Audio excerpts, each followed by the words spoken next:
Secundaria primer grado. Matemáticas.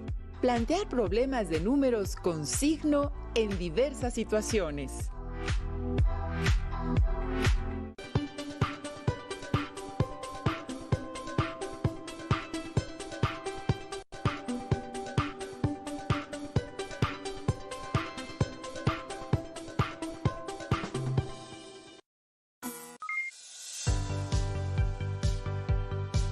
¿Cómo están, estimadas alumnas y alumnos? Soy el profesor Abel González Pedrero.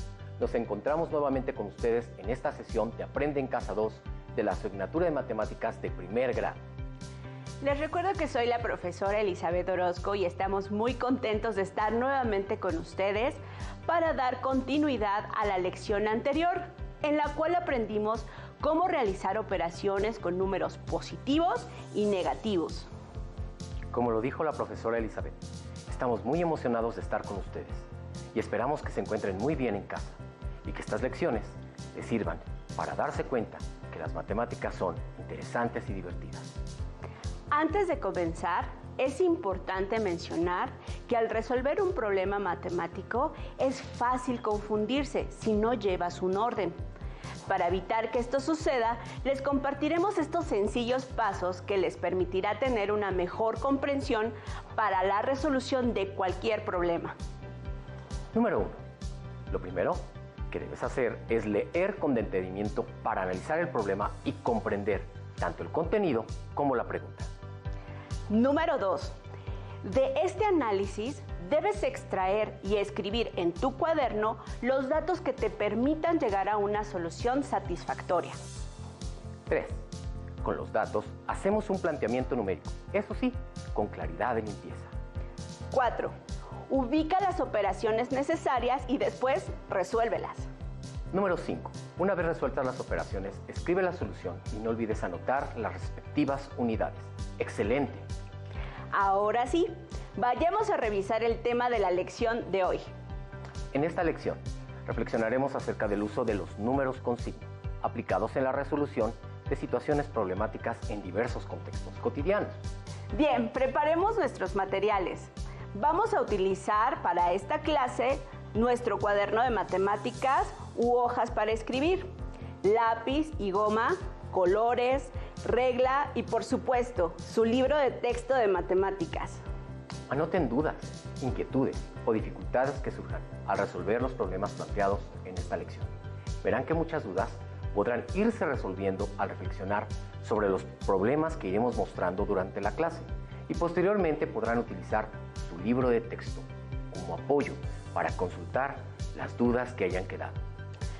Abel, a propósito del tema que estudiaremos hoy, fíjate que durante esta contingencia sanitaria, uno de mis alumnos me envió un video con un problema que no sabe cómo resolver y me parece que para esta revisión queda perfecto.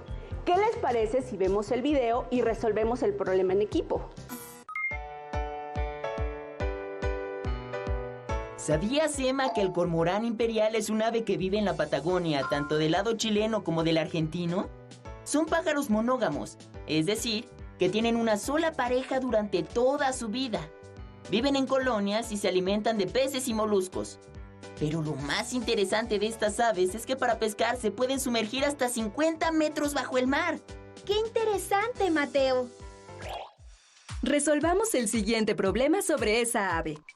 Un cormorán vuela a 8 metros sobre el nivel del mar y para pescar se sumergió 13 metros. ¿Qué distancia hay entre la altura de su vuelo y su inmersión? Bien, para resolver este planteamiento usaremos la recta numérica, ubicando los datos que tenemos de la siguiente manera. Como saben, para encontrar la distancia entre dos puntos en la recta numérica, debemos obtener la diferencia que hay entre estos. Para ello, debemos plantear la siguiente operación. El 8 positivo corresponde a la altura sobre el nivel del mar a la que vuela el ave y el 13 negativo indica la profundidad a la que llegó el ave. Al obtener la diferencia entre estos dos números, estamos realizando una resta de números con signo. Por lo tanto, debemos cambiar el sustraendo por su simétrico. Entonces, al cambiar el 13 negativo por su simétrico, la sustracción de nuestro problema original cambia a una adición.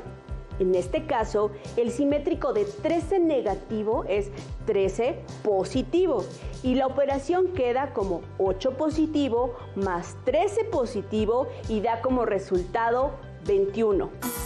Por lo tanto, la distancia que hay entre la altura del vuelo del ave y la profundidad de su inmersión para pescar es de 21 metros.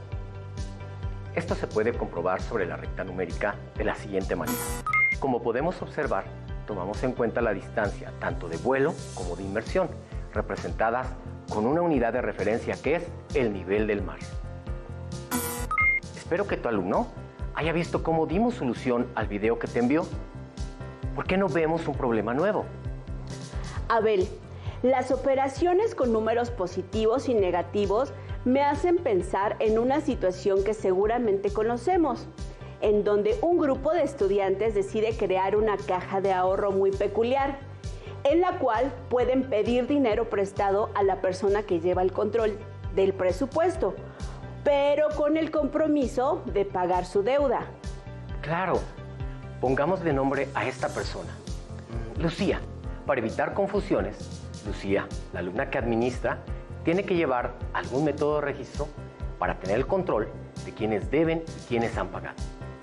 Por supuesto, el tener registrada y ordenada dicha información ayuda a que no haya pérdidas y con ello puedan aprender a administrar su propio dinero.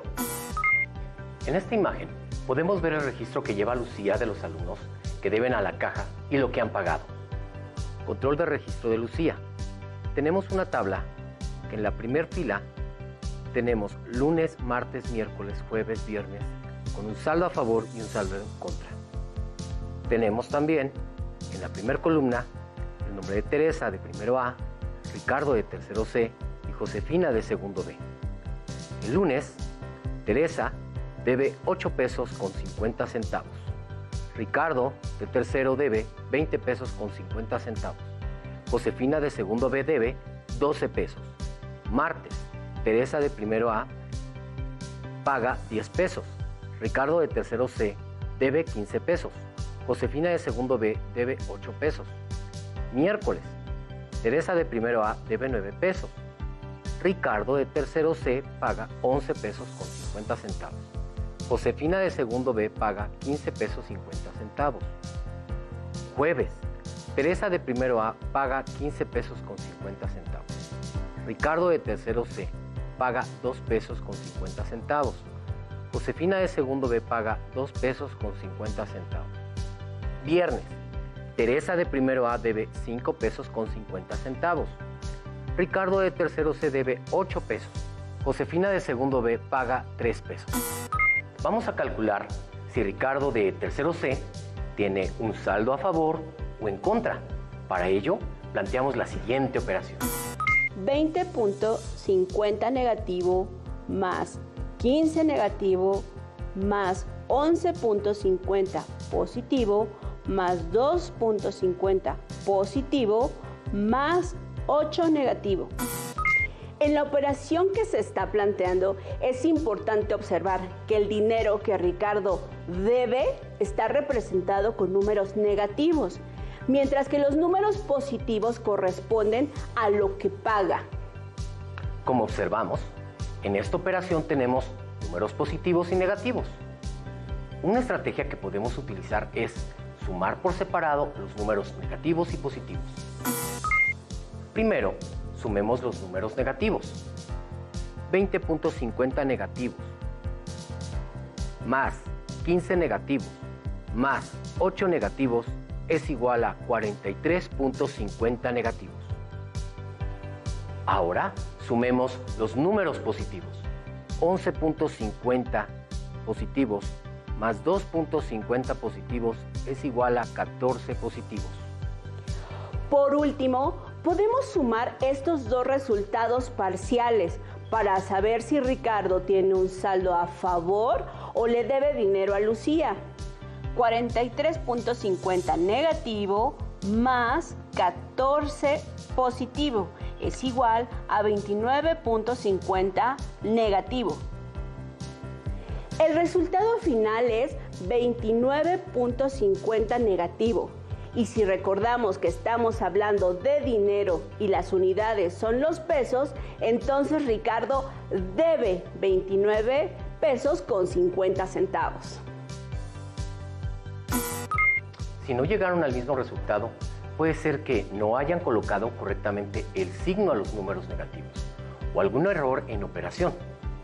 Recuerden que cuando sumamos números con el mismo signo, se suman los valores absolutos de los números y el resultado conserva el signo de ambos. Y cuando sumamos números con diferente signo, el valor absoluto del mayor se le resta al valor absoluto del menor y el resultado tendrá el signo del número con mayor valor absoluto. Con este recordatorio que acaba de hacernos la maestra Eli, podemos calcular si la alumna Teresa tiene un saldo en contra o a favor.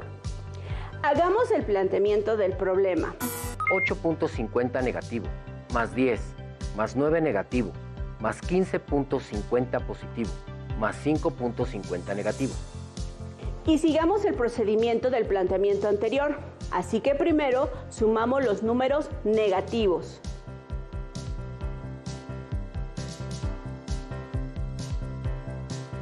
Enseguida sumamos los números positivos.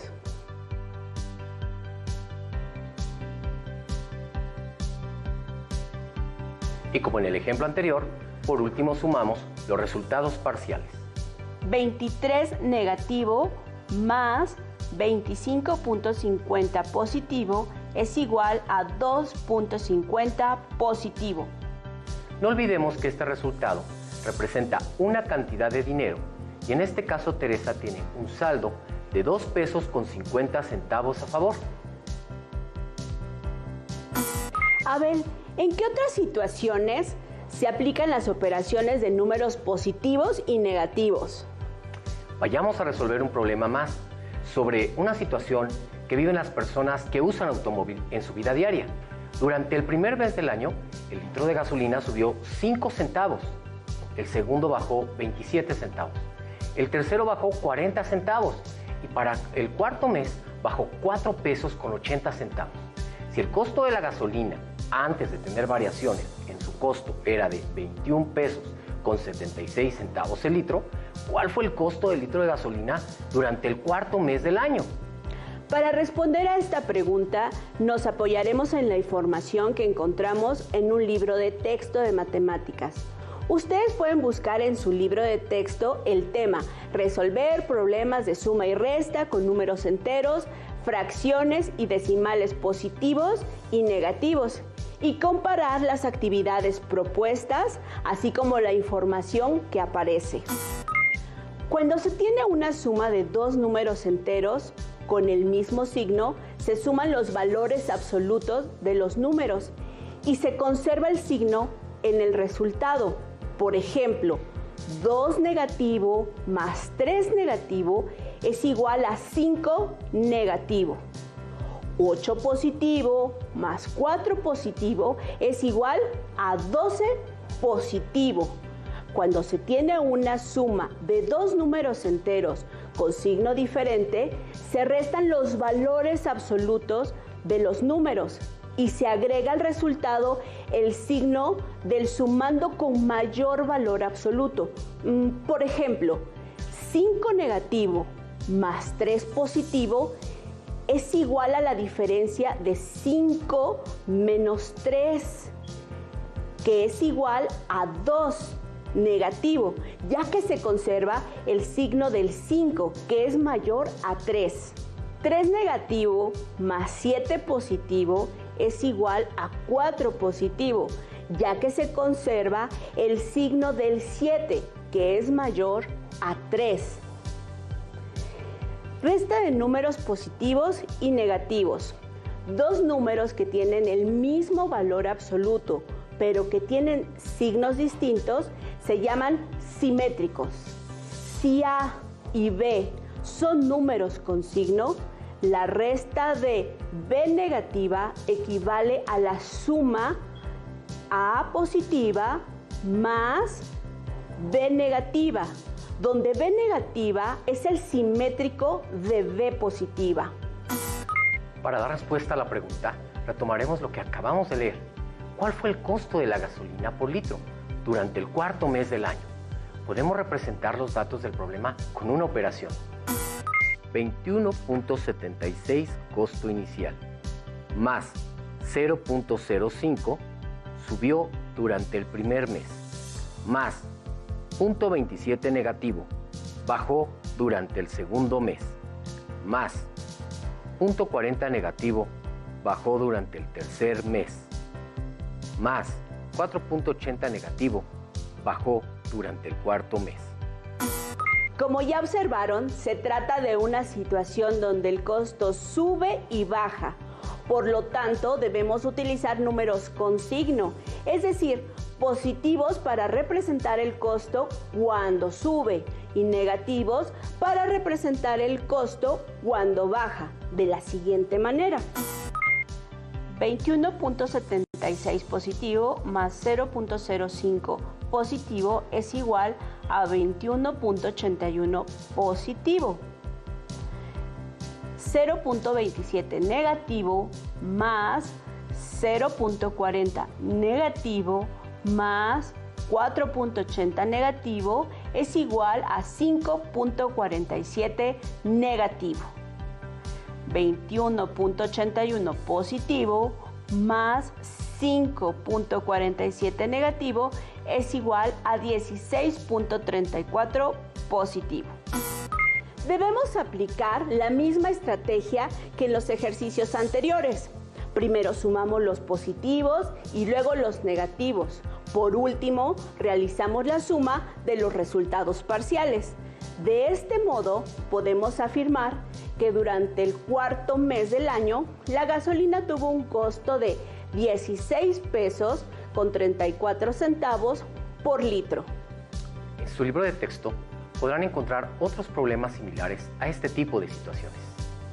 Anímense a resolverlos. Abel, para ayudar a nuestras alumnas y alumnos con los problemas que encontraron en su libro, realicemos una última actividad que puede resultarles interesante para fortalecer lo que han aprendido durante las sesiones de Aprende en Casa 2. Me parece muy bien. Se trata de un cuadrado mágico. Cierto, los cuadrados mágicos son divertidos e interesantes. Muchos siglos antes de que los sudokus aparecieran en la Tierra, nacieron los cuadrados mágicos. Una cuadrícula llena de números donde cada columna, cada fila y cada diagonal suman lo mismo. El primer cuadrado mágico conocido fue chino. Les voy a explicar brevemente en qué consiste un cuadrado mágico y el por qué es mágico. Se trata de un cuadrado dividido a su vez en 9 cuadrados iguales. En él debemos colocar números, por ejemplo, del 1 al 9, de tal forma que al sumar los números de cada columna, fila y diagonal, el resultado sea siempre el mismo. En este caso debe ser 15. Vamos a ponernos el reto de resolver el siguiente cuadrado mágico, en el que utilizaremos los números negativos y positivos. ¿Qué les parece si utilizamos del 5 negativo al 3 positivos? Recuerden que al sumar los números de cada una de las filas y columnas y diagonales del cuadrado mágico, el resultado debe ser el mismo. En este caso, la suma debe ser igual a 3 negativo. En la siguiente imagen observamos que ya hay algunos números escritos en nuestro cuadrado mágico. En el cuadrado que observamos, en la primera fila, observamos el primer espacio vacío, después un 3 positivo y luego 4 negativo. En la segunda fila observamos un espacio vacío, después 1 negativo y 1 positivo. En la tercera fila observamos un 2, un espacio vacío y un 0. Ahora, junto con ustedes, cada quien anotaremos los números que faltan. Una estrategia que podemos utilizar para encontrar los números que hacen falta en dicho cuadrado mágico es precisamente aplicando lo que hemos visto durante esta lección. Si observan con atención, en la fila 2, la suma de 1 negativo más 1 positivo más el número que hace falta deben dar como resultado 3 negativo. Observamos el cuadro con las mismas características, pero nos vamos a centrar en la fila 2, en donde el primer espacio lo vemos vacío, luego tendríamos que sumar 1 negativo más 1 positivo y el resultado tendría que darnos 3 negativo. En esa misma operación podemos fijarnos que la suma de 1 negativo con 1 positivo da como resultado 0. Continuamos con nuestro cuadrado mágico y encontramos que en la fila 2 tenemos menos 1 y 1. Hay que encontrar el resultado en el espacio vacío y obtendremos menos 3. Espacio vacío más 0 igual a menos 3. Entonces, ¿cuál es el número que debería ir para que se cumpla la condición del cuadrado mágico del renglón en cuestión? Hemos encontrado nuestro valor faltante en la fila 2, el cual es menos 3. 3 negativo. Perfecto. ¿Verdad que sí se puede? Ya solo nos quedan 2 números por colocar en nuestro cuadrado mágico, 5 negativo y 2 negativo. Con estos números vemos cuál podemos escribir en la fila 3, de tal manera que se siga cumpliendo la condición de nuestro cuadrado mágico. Vamos a la fila 3, en donde vemos un 2 positivo, espacio vacío y un 0. Si observamos con atención, al colocar el 2 negativo y realizar la suma con el 2 positivo y el 0, no se cumple la condición del cuadrado mágico, por lo que únicamente nos queda colocar el número 5 negativo. En la fila número 3, en la columna 2, hemos encontrado el valor de menos 2. Allí obtenemos 2 positivo más 2 negativo menos 0 igual a 0. Como vimos en la diapositiva anterior, el menos 2 no satisface nuestro cuadrado mágico. Entonces optaremos por utilizar el menos 5 en la tercera fila, segunda columna. Y obtenemos 2 positivo más 5 negativo igual a 3 negativo. Entonces sí se cumple la condición. En consecuencia, el número 2 negativo se escribe en el espacio del primer renglón y así concluimos con el ejercicio. Como podemos observar, nuestro cuadrado mágico ha quedado resuelto. En la primera fila queda 2 negativo, 3 positivo, 4 negativo. Segunda fila, 3 negativo, 1 negativo, 1 positivo. Tercera fila, 2 positivo, 5 negativo y 0. ¿Se fijaron que en esta operación encontramos 2 números que son simétricos? Correcto. El simétrico de 1 negativo es 1 positivo y al sumarlos el resultado es 0. De ahí entonces el número que se debe escribir en el espacio vacío y para que se cumpla la igualdad es el número 3 negativo. Como hemos visto en este y en los programas anteriores, los números positivos y negativos se pueden utilizar para describir distintas situaciones de nuestra vida cotidiana. Por ejemplo, los negativos se emplean para representar temperaturas muy frías, mientras que los positivos para representar temperaturas más cálidas. En el caso de los bancos o en la administración de un negocio, los negativos representan pérdidas de dinero y deudas, mientras que los positivos representan los ingresos y ganancias. En esta clase han aprendido a resolver problemas con contextos cercanos, mediante la representación de los datos numéricos positivos y negativos. También a identificar el uso de estos números en su vida cotidiana. Todo esto lo podrán aplicar en la resolución de otros problemas de matemáticas y en otras asignaturas, así que no se olviden de ello. Recuerden que en su libro de texto pueden buscar el tema visto en este programa y hacer los ejercicios propuestos en él. Les dejamos el reto de que ustedes, por su lado, completen otro cuadrado mágico, utilizando los números del 7 negativo al 1 positivo, y en donde el resultado en cada fila, columna y diagonal debe ser igual a 9 negativo. Listo, terminamos. Pero aún nos queda mucho por explorar y descubrir. Así que nos vemos pronto aquí, en Aprende en Casa 2. ¡Hasta la próxima! Si tienes dudas o necesitas ayuda, llama al Centro de Apoyo Pedagógico a Distancia. El número de teléfono para secundaria es el 55 36 01 71 23. Si requieres consultar los libros de texto en versión digital, recuerda que los puedes encontrar en la página conalitec.cep.gov.mx. Y recuerda que también cuentas con el sitio aprendeencasa.cep.gov.mx, en donde podrás ver nuevamente los videos de los programas y además encontrarás actividades para fortalecer tus aprendizajes.